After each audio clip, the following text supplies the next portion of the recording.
Hello, I am Enid Wykes-Obama, member of the League of Women Voters Rochester. I would like to welcome everyone here tonight, the audience, the candidates, the volunteers, also those that are viewing on their own later or online right now.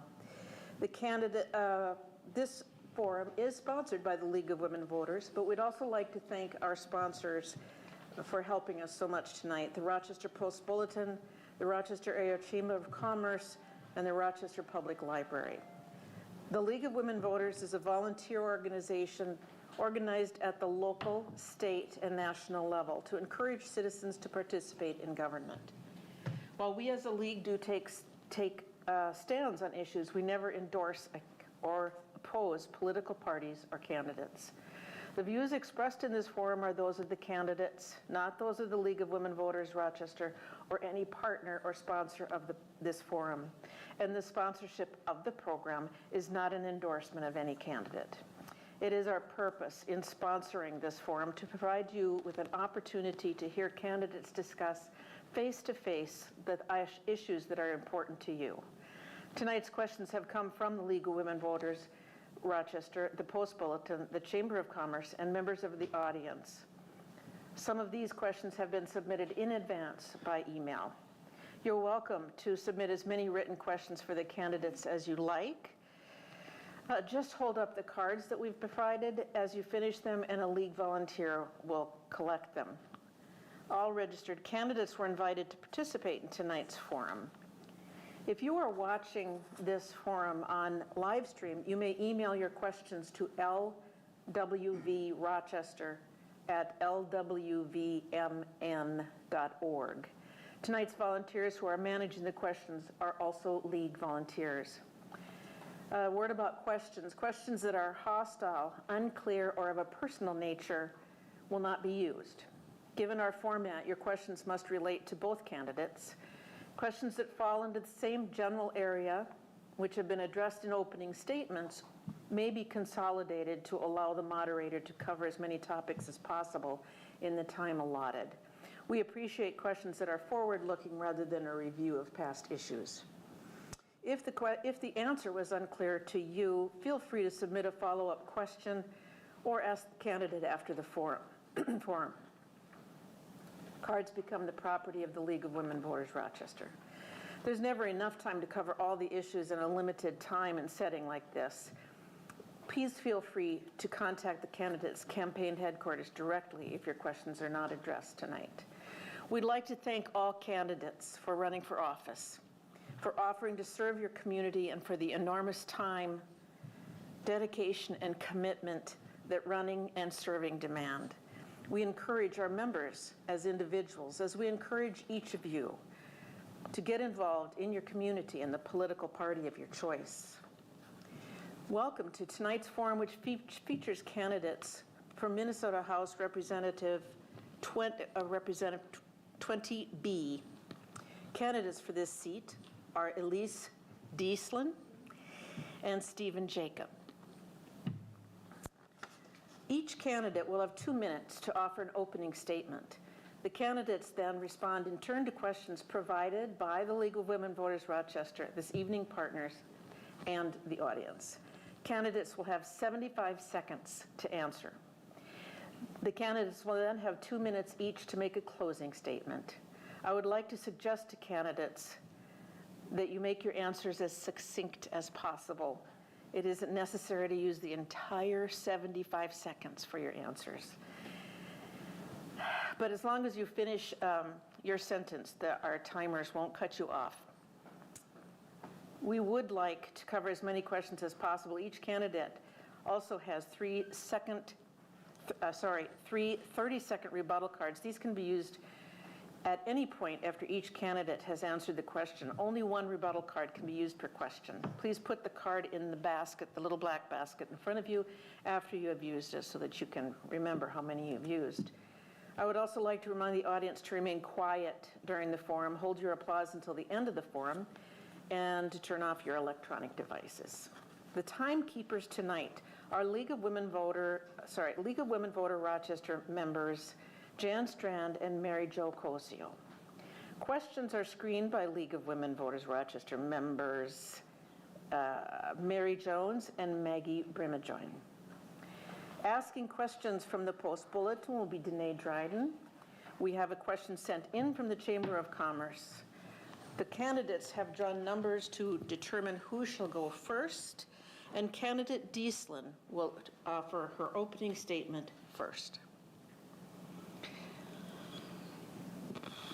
No? Yes. Just wanted to make sure we got all the rules. Hello. Thank you first off to the League of Women Voters Rochester for hosting this event and for all the volunteers. My name is Elise Diesslin and I live in Elgin. I'm a lifelong Elgin resident. I have 2 undergrad degrees from the University of Minnesota Duluth, one in graphic design and one in political science. I have a master's degree in advocacy and political leadership that I got at the spring of 2020 when the world was shut down. And that is from Metro State University in St. Paul.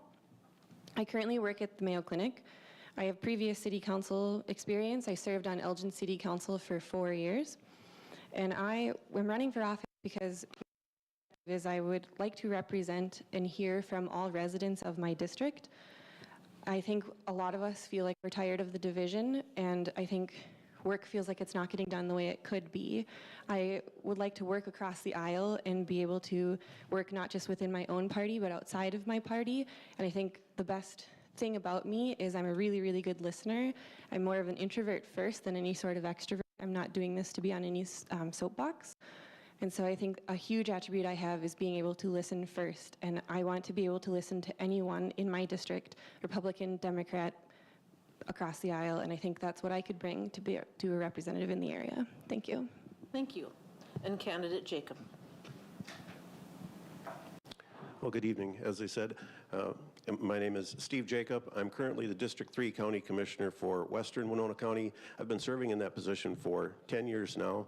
I've been married to my wife, Mary, for 34 years. We have 4 children, 4 grandchildren, and we are 4th generation family farmers out east of Plainview. Very proud that our 5th and 6th generations are starting in on that home farm of 144 years now on Jacob Hill.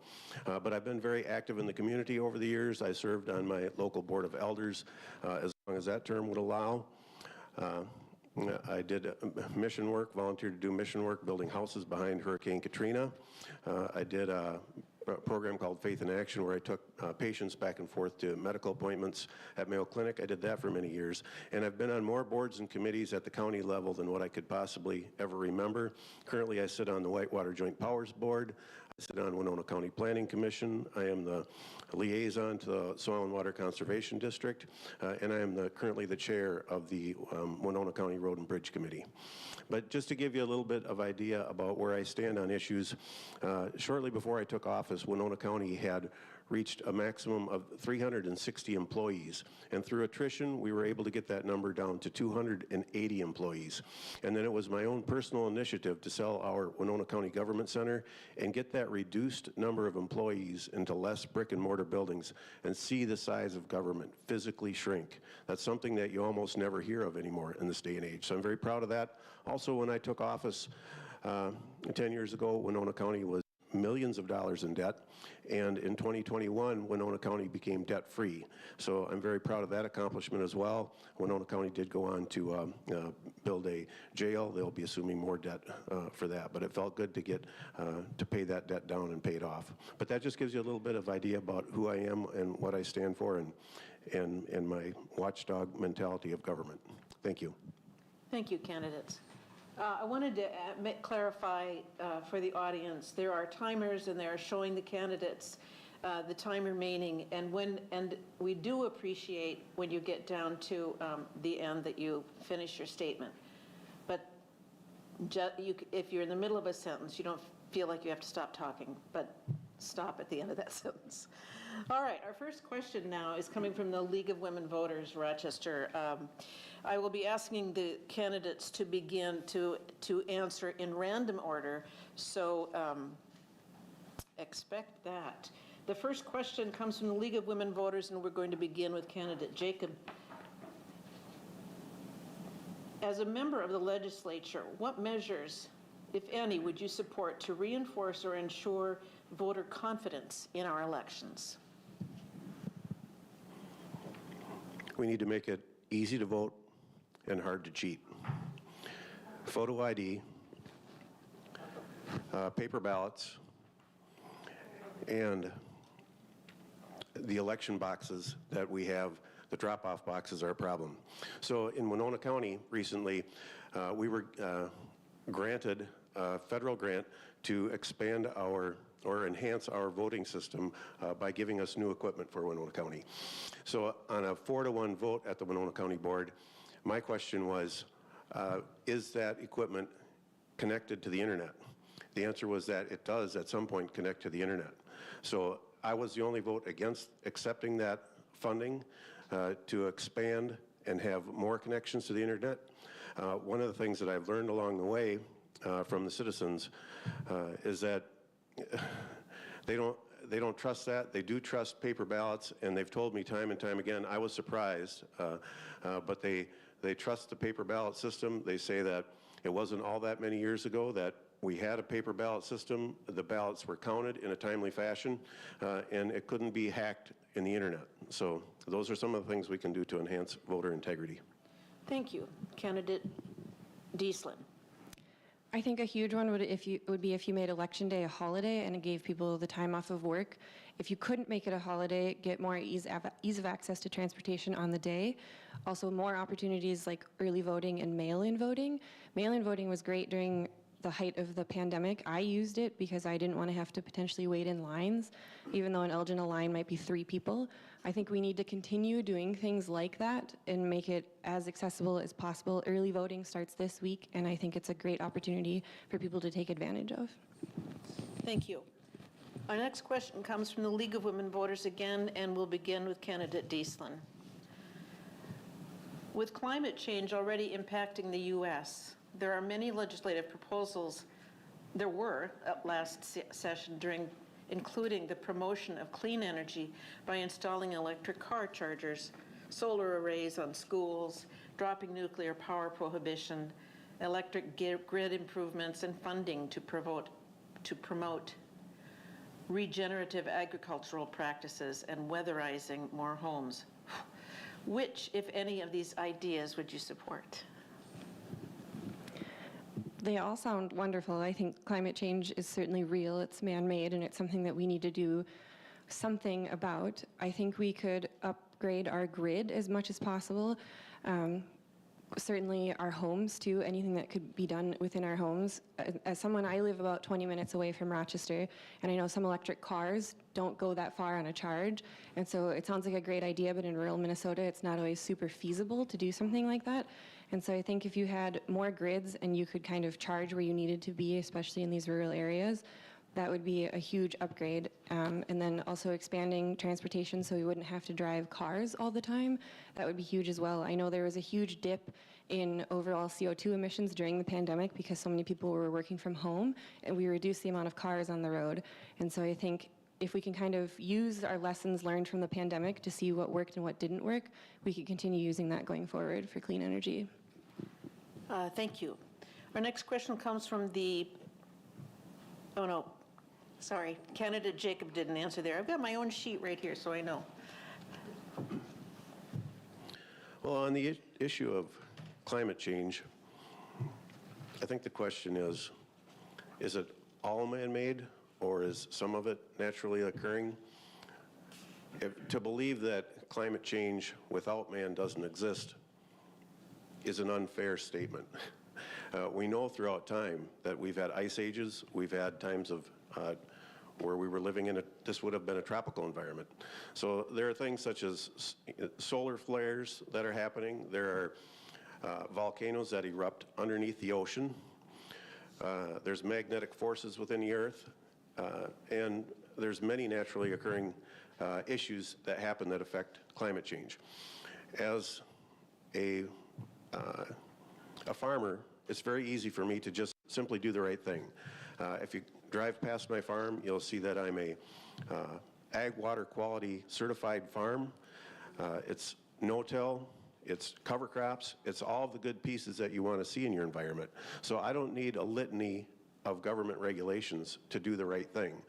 So whether climate change is man-made or whether it's naturally occurring, I believe we should do the right thing. We have the ability to do the right thing, and we can do that without excessive government mandates. Thank you. Our next question comes from the Rochester Post-Bulletin. We'll begin with candidate Jacob. This is sensitive. Okay. So one common complaint heard at the county, city, and school district levels is that there are unfunded mandates from the state that eat into the budgets of those jurisdictions. Do you think unfunded mandates are a problem? And can you name an example of one that you would like to work on?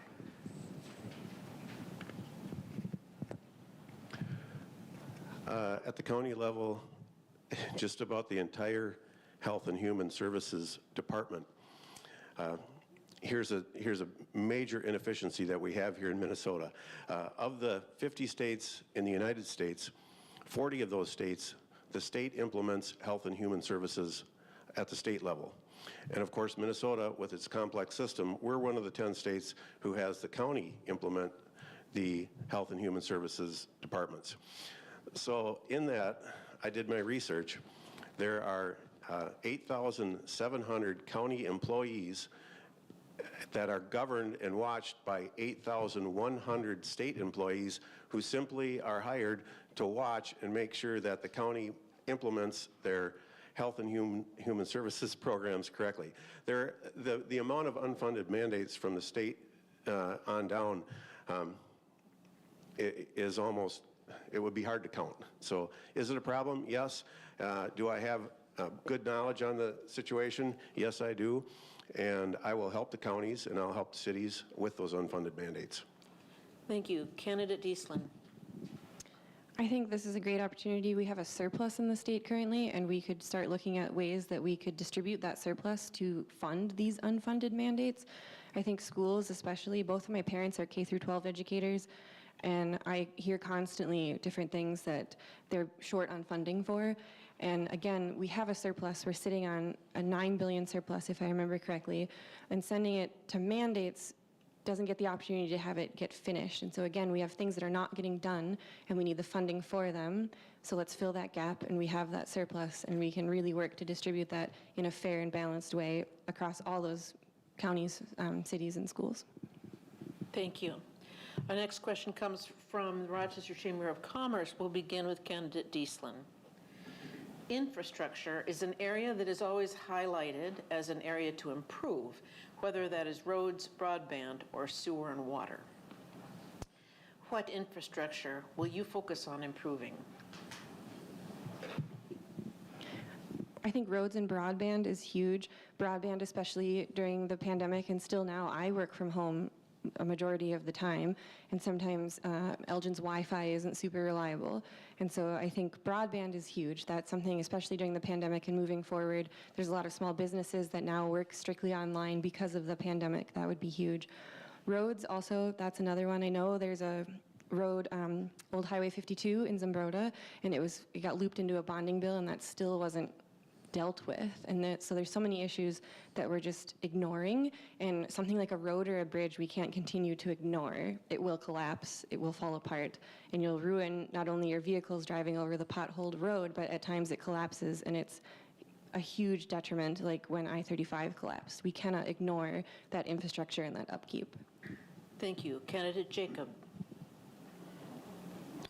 Well, I can tell you that I'm one step ahead of you on that. I've been working very hard at the county level. Winona County has done more broadband build-outs than any other county in the area. We're serving more and more of our citizens that way. One of the concerns is that when you say, how do we deal with core services, or how do we deal with where we're going to spend our money? Core services are probably the highest priority, but when it comes to saying, well, we need to tax the taxpayer higher to manage those services, we need to just look for efficiencies. We can't just continue to say, we're going to take more money, we're going to use the surplus. The surplus needs to go back to the taxpayer, and I say the taxpayer, not the general citizenry. Walz had a proposal there to give Walz checks to everybody. Well, yeah, that and it's not 9.2 billion, it's up over 11.2 billion at this time.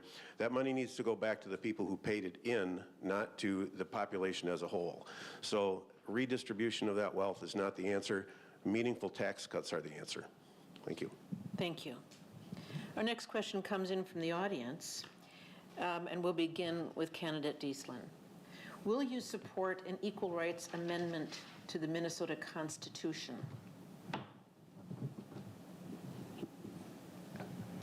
Yes, I know it's passed in legislature before, but it's not necessarily in our Constitution.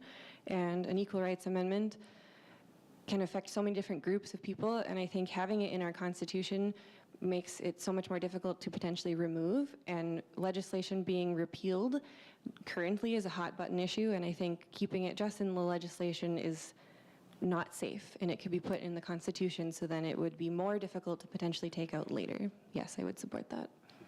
Thank you. And candidate Jacob. I feel like this is a bit of a trick question.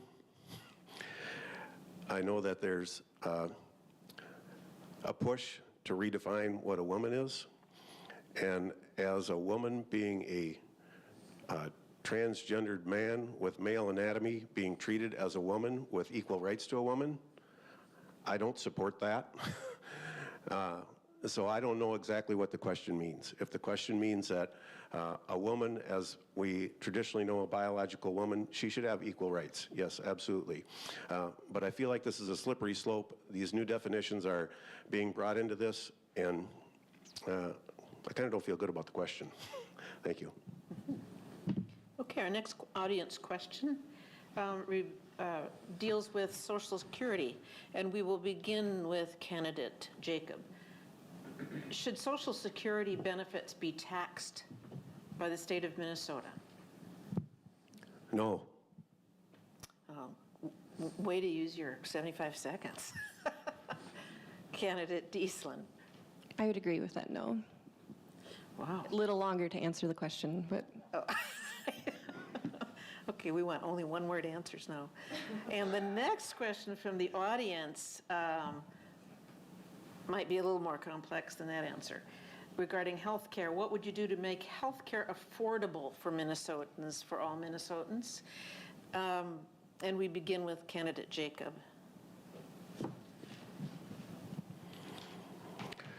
Government has made health care much more complex, as it has done in so many other areas. People, we've done these we did town halls throughout the district, in my district. We learned from people about where they stand on issues. This issue came up time and time again. People want more choices. They want less government. They want to be able to use their HSA accounts, high deductibles, deal with the insurance middleman really as the person making the money on this. So there's a lot of things we can do to make health care more affordable, but in general, my philosophy is going to be that government is more of a problem than a solution, and this is a place where that has played out. Thank you. Thank you. And candidate Diesslin. so I think to the point of making healthcare more complex, private healthcare companies have mostly made healthcare more complex, especially for-profit ones. We see time and time again prescription drug prices are being raised, and that's not necessarily the government, that's private healthcare entities doing it. I think a single-payer option would be fantastic, and it wouldn't be tied to your employment. I also think that we could expand MNsure. As someone, when I was turning 26, I remember panicking because I would no longer be on my parents' health insurance, and so I had to do a huge push to either find employment that would provide health insurance that was affordable and accessible to me, or I would have to hop onto MNsure, and I ended up getting a job at a university, so it worked out fine, but I know so many people that own a small business, or they're a farm family, or they don't have access to a job that has affordable health care, or their spouse doesn't. And so I think a single payer option or expanding MNsure not tied to your employment would be beneficial. Thank you. Our next question, also from the audience, will begin with candidate Diesslin. The question is about, excuse me, unions. Will and why? Will you support labor union rights to organize and oppose any right-to-work legislation?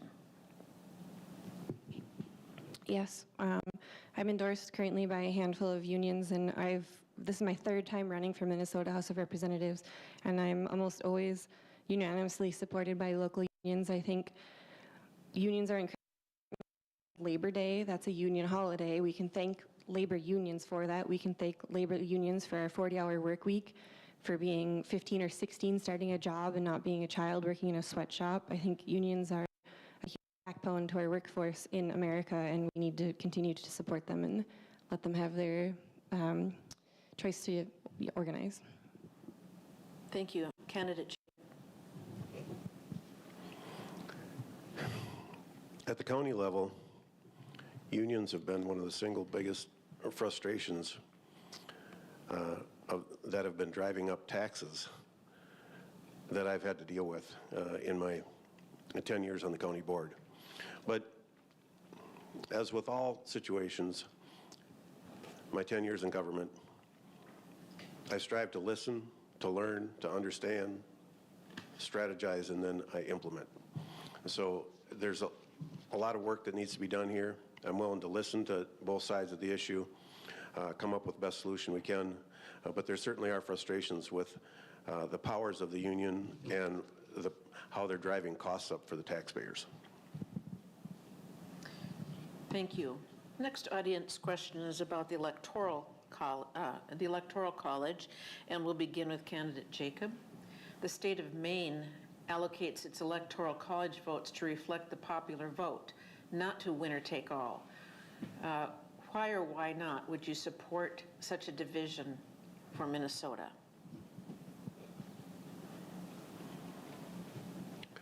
The system that we have currently is the right system, and many times, especially when you're a rural citizen, and much of our district is largely rural, we've got I think the largest population in our district. We don't have Winona, Rochester, or Red Wing, none of those large cities in our district. So the electoral system, by and large, helps to give these far out rural areas a voice in the matter. So if we went with an electoral system nationally for our voting system, basically New York, Los Angeles, and a few large metro areas would determine our elections, and we'd be just flyover area here in the Midwest. So I believe that the electoral system is the right system. Thank you. And candidate Diesslin. Can you read the question again? The state of Maine allocates its Electoral College votes to reflect the popular vote, not winner take all. Would you support such a division for Minnesota? Why or why not? Thank you. Yes, I would. I think it would be better if it reflected the popular vote. Demographics are changing, and it should be representative of the popular vote. An electoral college, it's not always representative one-to-one, and I don't think that it's fair. And I think back to a previous question about our election system, I think if it were that way, you'd have more faith returned back to your election system, because it often feels like a majority of a handful are making decisions for a bigger population. Thank you. Our next audience question is again about energy. As a state legislator, would you support a mandate to require all public buildings to have solar panels as part of their building plan? This looks like for new construction. We'll begin with candidate Diesslin. I wouldn't necessarily look at a straight out mandate. I would like to see the way that it was worded. If it was an option to do so, and they could opt into it, and maybe if they opted in, then they would get maybe a price reduction, or they would get maybe a subsidy then from a clean energy company, and there'd be an incentive to do it, but just strictly mandating it I don't think would be the answer. I think if you incentivize it and give them the option to have solar or any sort of clean energy, that would be the way to go. Thank you. And candidate Jacob.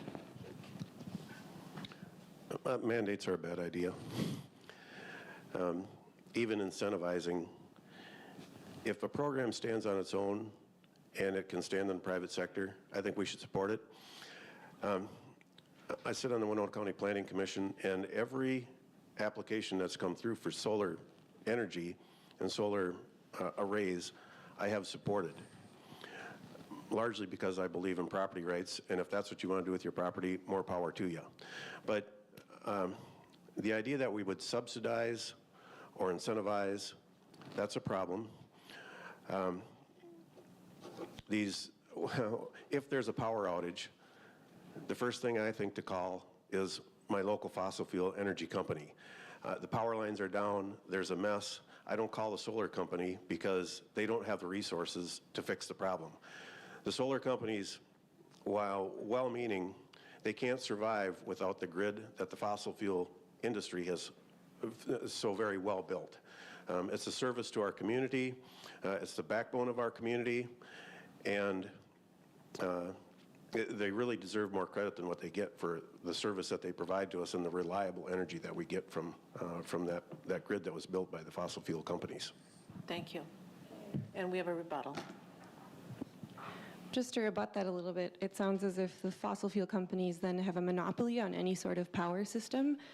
And I don't know for sure, I can't speak to your expertise on it, but that's why I think an incentivization program, you can choose, you can opt in, and I think choice is great.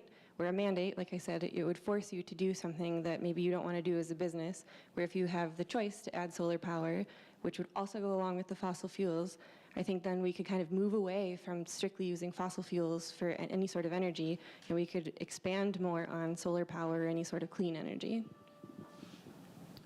Thank you. Next question about firearm safety.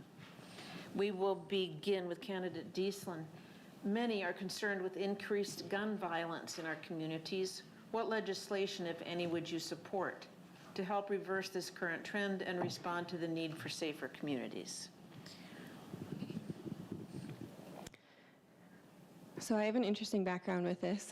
I'm from a rural family. My family hunts, and I know in the area of a district like ours, a knee-jerk reaction very quickly is to think like they'll ban all firearms. My dad is a teacher in my district, and he used to teach firearm safety through the school, and I'm also firearm safety certified. And I think it's something that people do for recreation in our area, but families like mine, like we also live off of like, I can't remember what, deer? I can't remember what the term is, but I'm from a farm family, and I think it's a sticky subject, and again, it's a knee-jerk reaction one, and I think that we can look into regulating firearms in a similar way that we potentially regulate cars. You have to update your driver's license every once in a while. You have to wear your seatbelt, which originally was not a law, and that was added later after people were in car accidents and they saw that cars were unsafe without seatbelts. I think we see things that are unsafe. We see that people are treating them in not a safe way, and I think we need further education, and we need to look into different types of regulations with firearms. That makes sense. Thank you. And candidate Jacob. So first of all, I'll be right up front with you. I'm a gun owner, and I'm a permit to carry holder. And blaming guns, when I look at what's available for our young teen community with respect to video games and the violence of those video games and the ongoing numbing of shooting and shooting and shooting, there's a change in the philosophy of where I was when I grew up. When I was in high school, we frequently had gun racks in the back of our pickup trucks, and we thought nothing of it. Today, that would just be, that would be terrible. There's not much room for negotiation here unless there's a change to the Constitution of the United States. Shall not be infringed. I would much prefer to sit by a good guy with a gun than to not have the gun there. Thank you. Thank you. We're going to switch over to the Post Bulletin now for another question, and we'll go with candidate Jacob will answer first. Okay, this question has to do with water quality. In 2018, then Governor Dayton asked for a study of nitrates in the groundwater of the karst region of southeast Minnesota. Governor Walz chose to not make that a funding priority. would you ask for our governor, whoever that may be, to pursue that study in the future? What'd you ask? I can't understand you. Oh, can you ask the question again without your mask? I'm going to leave my mask on, but I will try to enunciate that more clearly. So, in 2018, then Governor Dayton asked for a study of nitrates in the groundwater of the karst region of southeast Minnesota. Governor Walz chose to not make that a funding priority. Would you ask for our governor to pursue that study if you are elected to office? As Winona County Commissioner, I have made it a priority to sit on as many water boards as I can. Unbelievably, I have counted and documented and carry with me at work. There are 33 different organizations working on water in Winona County. The One Watershed, One Plan is yet a whole new level of government that skirts around our elected policy to ask the governor to fund anything more. We need to look to streamline the groups that we already have looking at water in our county or in our state, not just our county. There's many places now where the government has set this up so that one of these 33 groups has to compete with another of the 33 groups for which pocket they're going to take the money out of from the taxpayer.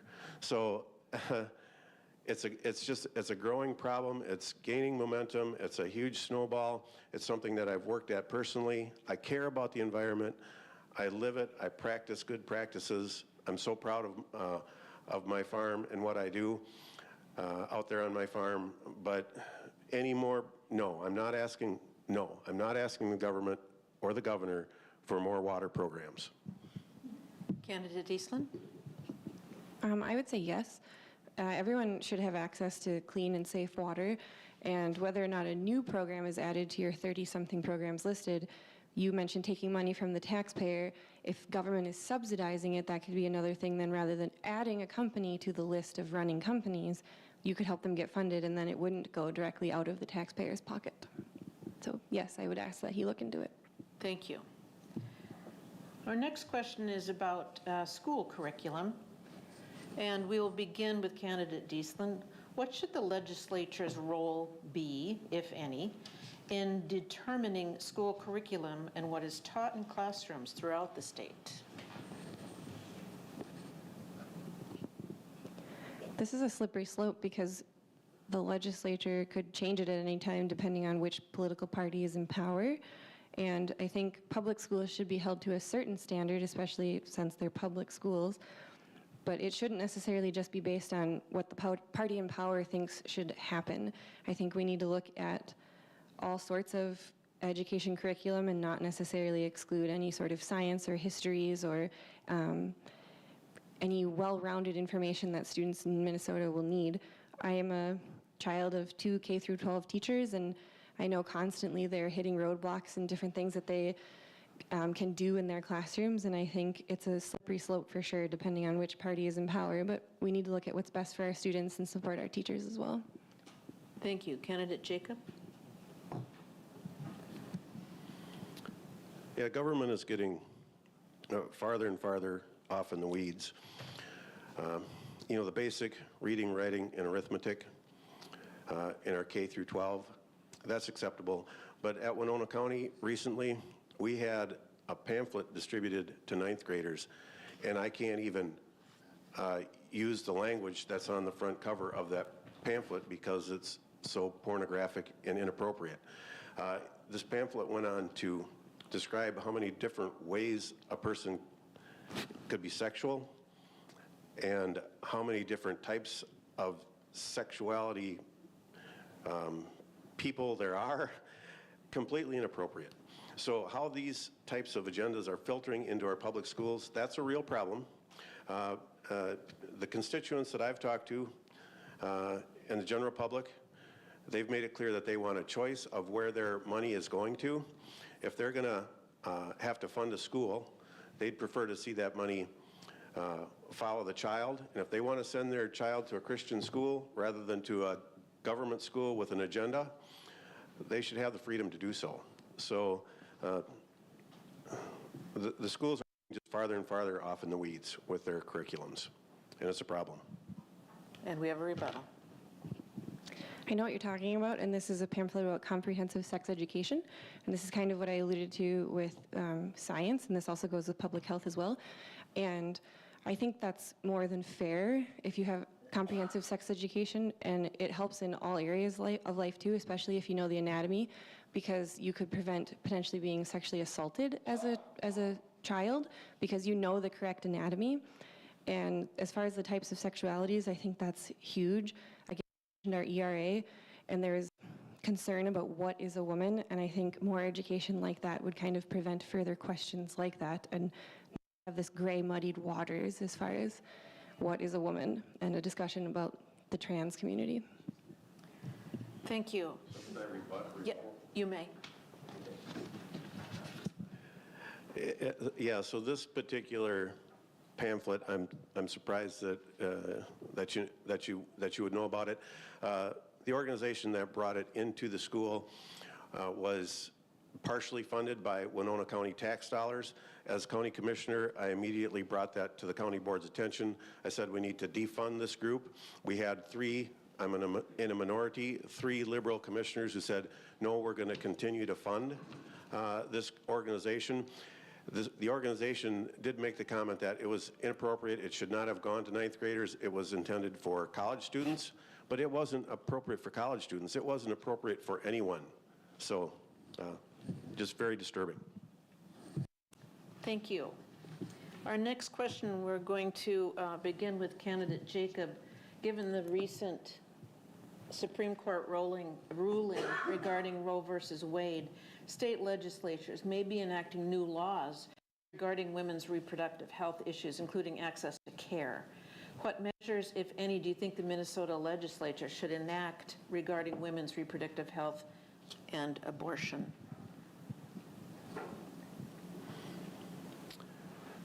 It's my belief this Minnesota Supreme Court makeup, as it is, it's far from even being a split makeup.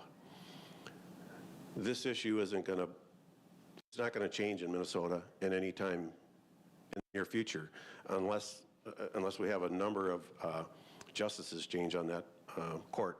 But I think first of all, I'll be right up front. I'm pro-life.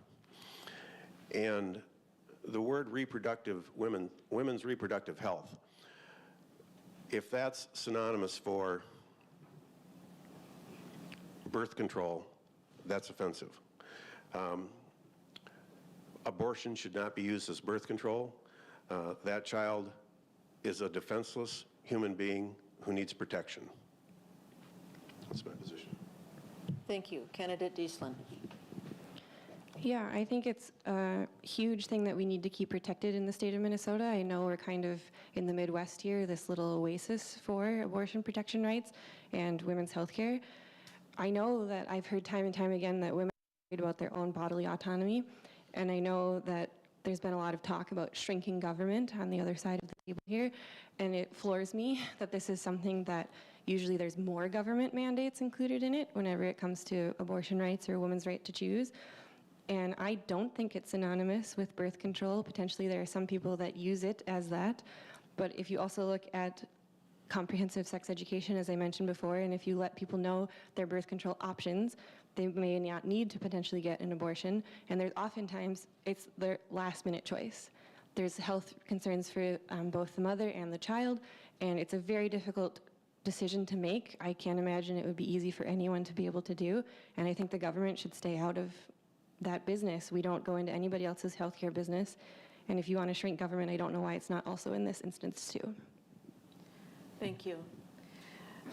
Next audience question. We will begin with candidate Jacob. How will you support Minnesota college students to keep tuition down and keep college affordable for students? I would say the question implies somehow that the general taxpayer is somehow responsible for someone else's choice to go to college. We need to encourage things like apprenticeships. There's many places that will pay you to learn their trade, to learn what they do. Vocational schools are important. The military serves many purposes. Among them, of course, protecting our nation, so important. But how many people have learned their career in the military? And so there's many ways to learn a career other than a 4-year college education, and we need to teach people that that's okay if they want to do something other than go to a 4-year college and then look for someone else to pay for it after they go to it. Thank you. Candidate Diesslin. I agree to the degree of expanding other forms of education, such as also trade schools. But an example, so I'm 32, I'm a millennial. My dad graduated in '81, and him and I did a ton of work trying to navigate my college experience. My dad was originally told, after high school, if you're going to live here at my grandparents' house, you either pay rent or you can go to college. And he said paying for college was cheaper than paying rent. That's impossible now. And I know there's this fallacy too that you can maybe just work a part-time job in the summer, or you have a summer job and then you can afford to pay for college. You cannot. That's not the case anymore. Just last year I paid off my undergrad student debt, and now I have my master's student debt. And I don't necessarily think that it was totally unattainable, but my parents did a ton of work to also be able to help me with that. And I know there's so many parents in the district of students who are currently seniors and they don't know what they're going to do because it's not enough. It's so expensive to go to college now, and although it's not the only option, there are many places of employment that want a 4-year degree, and so we need to make it accessible for our students. Thank you. Our next question comes from the online audience, and we'll begin with candidate Diesslin first. The tax question. Would you pledge to make sure that new income tax reductions are directed for tax relief of lower and moderate income households?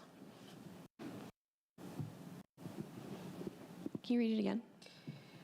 Minnesota Legislature, would you pledge to make sure that new income tax reductions are directed for tax relief of the lower and moderate income households? Yes, I would. I think if we're going to continue taxing any sort of income, the biggest one is that you could tax it more fairly across higher earners, and those would be like the top 1 or 2%. And so a tax relief for the lowest earners, I would be in support of. Thank you. And candidate Jacob. We need tax relief across the board. Minnesota is driving business away. We're not competitive with neighboring states. We've got Wisconsin, North Dakota, South Dakota, Iowa. They're all lucrative for businesses to go and throughout the nation. We're not business friendly. We tax at a far too high of a rate, and then that leaves the tax burden even higher on remaining people who stay here. So yeah, we need tax relief across the board. Thank you. Our next question comes from the Chamber of Commerce. We'll begin with candidate Jacob.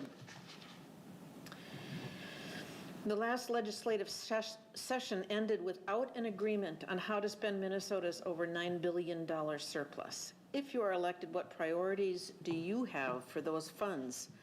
How will you work with a possibly split control legislature to allocate those funds?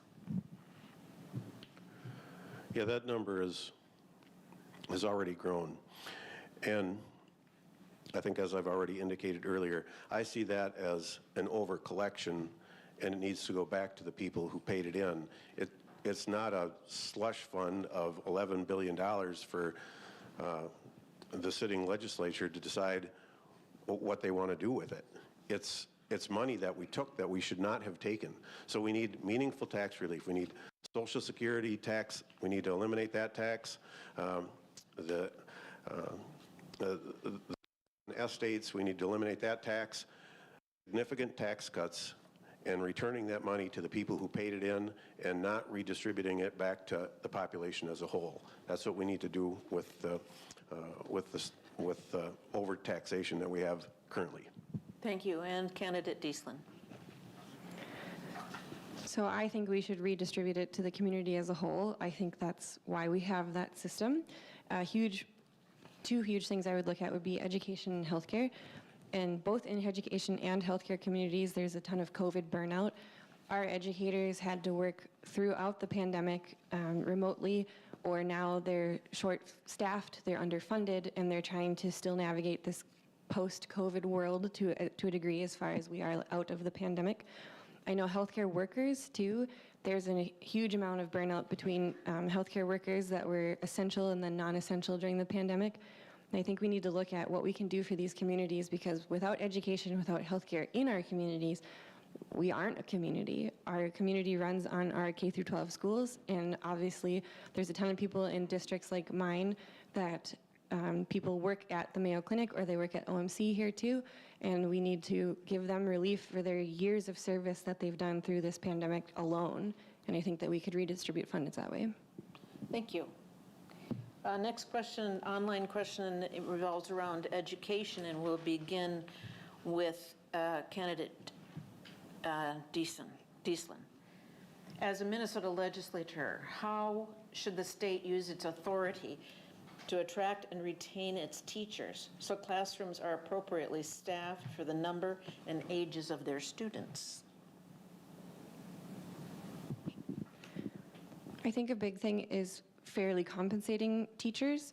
I know that if you're a teacher fresh out of college, you have a ton of student debt and you're not paid barely a living wage at all. And then, so that's for new teachers. And then for current teachers, I think, again, a huge thing is funding them, making sure their classrooms are funded, they have the resources that they need, and then also adding additional staff such as paras to a classroom or teachers' aides. And classroom sizes are only getting bigger and bigger. I know oftentimes classrooms can be up to 30 students, and my dad, again, as an example, he's a teacher at Plainview Elgin Millville Middle and High School, and he's a shop teacher, industrial tech, and he often describes it as phy-ed with power tools. You have 30 kids in that classroom and there's power tools. You can't necessarily have one person in charge of 30 plus kids around power tools. You need to make sure that depending on the classroom and the needs of the specific classroom, that they have enough people and enough eyes, and making sure that all students are being serviced in a way that they need to be, and that's safe, and in a way that they can also learn in that environment as well. Thank you. Candidate Jacob?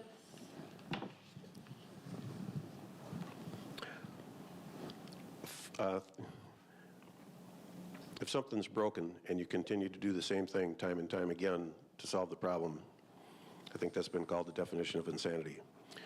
Throwing more and more money at a broken education system has proven to not work. And when we did these town halls around our entire district, we did Zumbrota, Pine Island, Plainview, St. Charles, and Iota. People were very clear in that they would like education freedom. They would like to be able to send their child to a private school. They're fed up with what the government is teaching. They're fed up with that they can't find out what their curriculum even is in their school. There's a lot of frustrations with that. So the solution is the money should follow the child. If the parent decides that the child wants to send their child to the Christian school at the corner of my local town there, Highway 247 and 42, there's a Christian school there.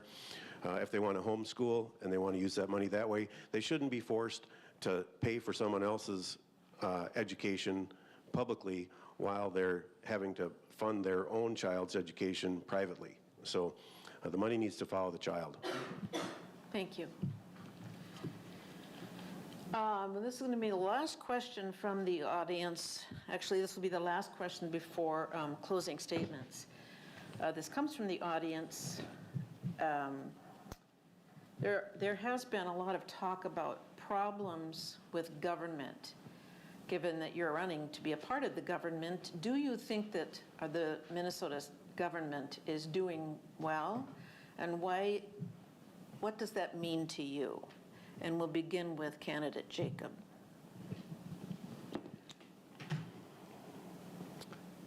The last few years, we've seen government run amok.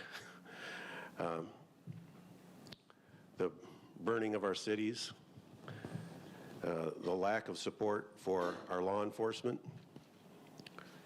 We've gone farther backward at a faster pace. Just a few short years ago, we had a robust economy. We were living in one of the best economies we've ever had. The lockdowns, the church not allowing people to go to church. There's been problem after problem after problem. So, yeah, I think government is a problem, and I don't think more government is the solution. I've worked I've had 3 campaigns as county commissioner. My slogan was stop the expansion of government on all 3 of those campaigns. And I would hope that people would look at my voting record and see that I've worked very diligently to try to limit government. So, yeah, government is a problem, if that's the question. Thank you, and candidate Diesslin. I liked the phrasing of that question because, yes, we would be someone in government. We are someone who is running to be in government actively. Should I win, the government is paying my paycheck. So I liked that phrasing.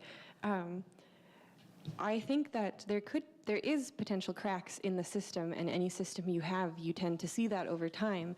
And I think a huge thing that we can do, again, is we have a surplus, and we can use that money and allocate it wisely.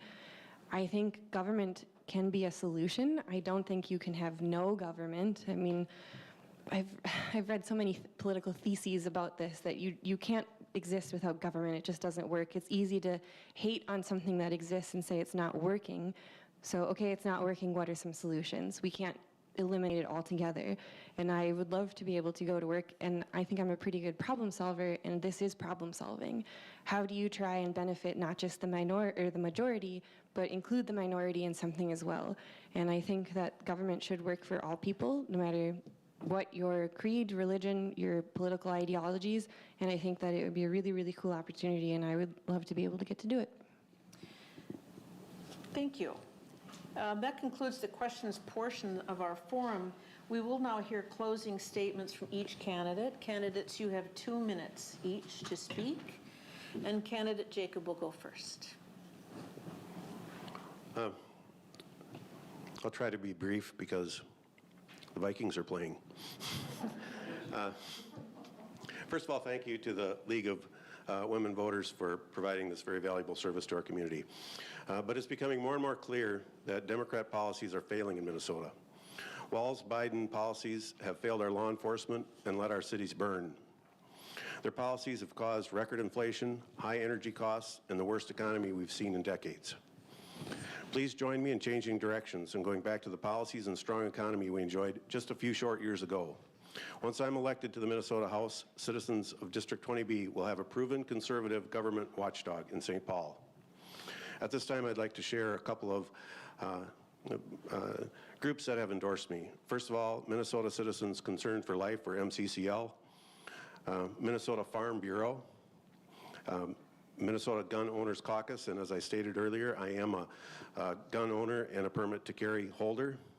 I've also been endorsed by Representative Steve Dryskowski, who currently holds the position that before redistricting was largely this district. Please review my voting record as Winona County Commissioner. I'm very proud of my work and my votes to downsize government and protect your rights. Again, my name is Steve Jacob. I'm asking for your vote. Please join me in my ongoing mission to downsize government and improve our freedoms. Thank you. Thank you, and candidate Diesslin. Again, I want to say thank you to the League of Women Voters and all the volunteers in the audience that showed up too. It's really great to see you involved in your government. I think that's something that's really exciting. This is my 3rd time running for Minnesota House of Representatives, and I think that track record, that passion should show through.